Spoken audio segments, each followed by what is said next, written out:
আসসালামু আলাইকুম।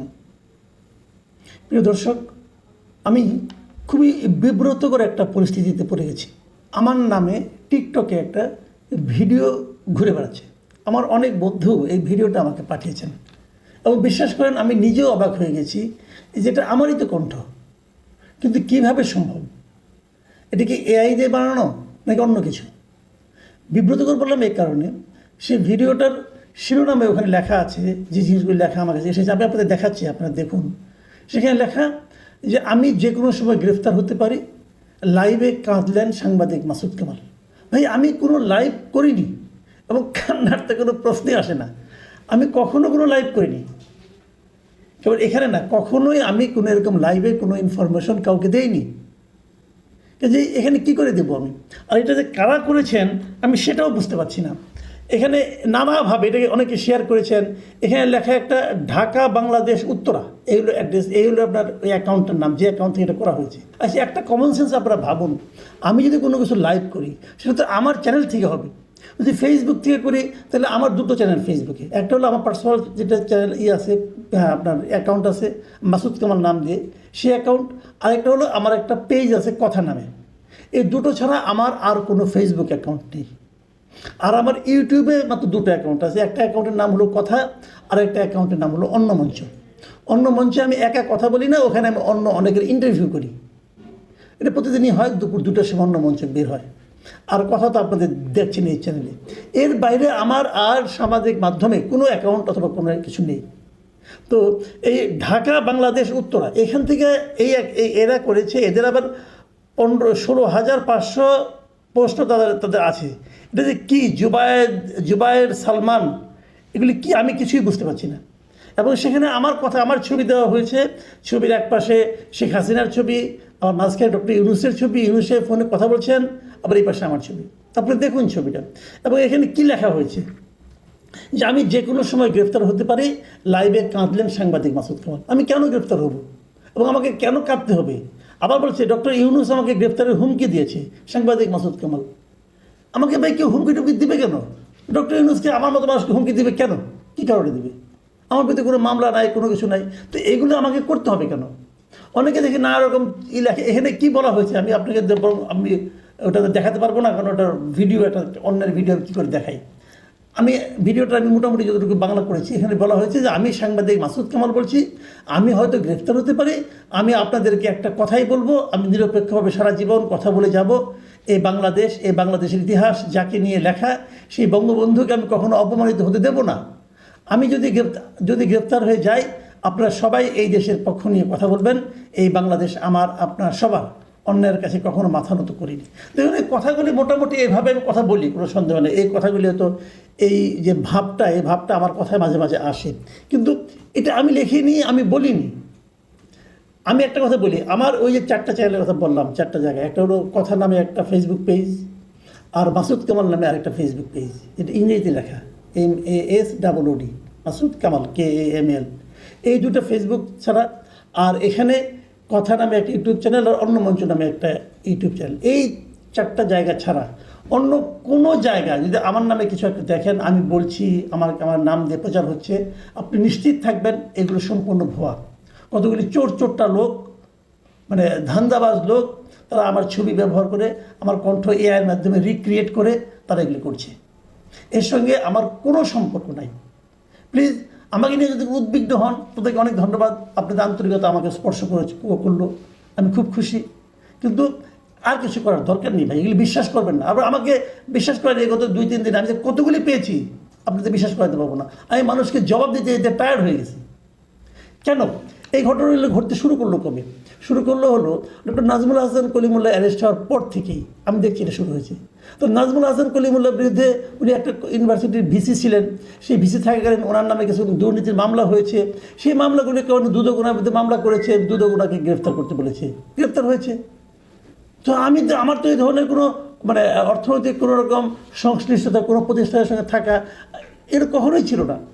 আমি সারা জীবনে সাংবাদিকতা করেছি। 2022 সালের সেপ্টেম্বর থেকে আমি সাংবাদিকতা চাকরি থেকে অবসর নিয়েছি। নিয়ে আমি নিজে কন্টেন্ট ক্রিয়েট করি, নিজে এগুলো করি। আমি এখন অবসর জীবন যাপন করছি বলতে গেলে, একভাবে বলতে পারেন।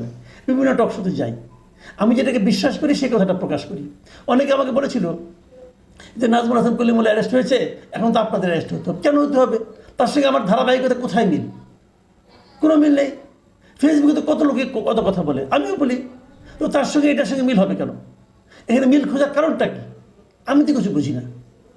হ্যাঁ, তারপরে অনেক সময় সরকার অনেক কিছু করতে পারে যে নাকি গ্রহণযোগ্য নয়, সেরকম কিছু হলে অবশ্যই আমি লাইভে আসবো, কোনো সন্দেহ নেই, অবশ্যই আসবো লাইভে আমি। কিন্তু সেটা তো আমি আমার পেজ থেকে আসবো অথবা আমার প্রোফাইল থেকে আসবো, তাই না? আমি আরেকজনে উত্তরা ঢাকা কি কি একে উদ্ভট সব নাম রে ভাই, এরা সব চোর। যিনি উত্তরা ঢাকা এটা করে ক্রিয়েট করেছেন তাকে আমি বলছি আপনি একটা চোর ভাই, আপনি একটা চুরি করে কিছুটা করে আপনি আমাকে বিব্রত করছেন। ভাই চোর, আপনাকে আমি কী ক্ষতি করছি বলেন? আপনি কেন আমাকে নিয়ে করছেন? আমি তো আগেও বলেছি, এখনও বলছি যে আমার কিছু যদি করতে হয় সেটা আমি আমার পেজে করবো, অন্যের পেজ কেন আমাকে নিয়ে করবে? আমি কোথাও এই ধরনের কিছু বলিনি, মানে এখন পর্যন্ত বলিনি, কোনো ফেসবুকে কোনো স্ট্যাটাস দেয়নি এটা নিয়ে।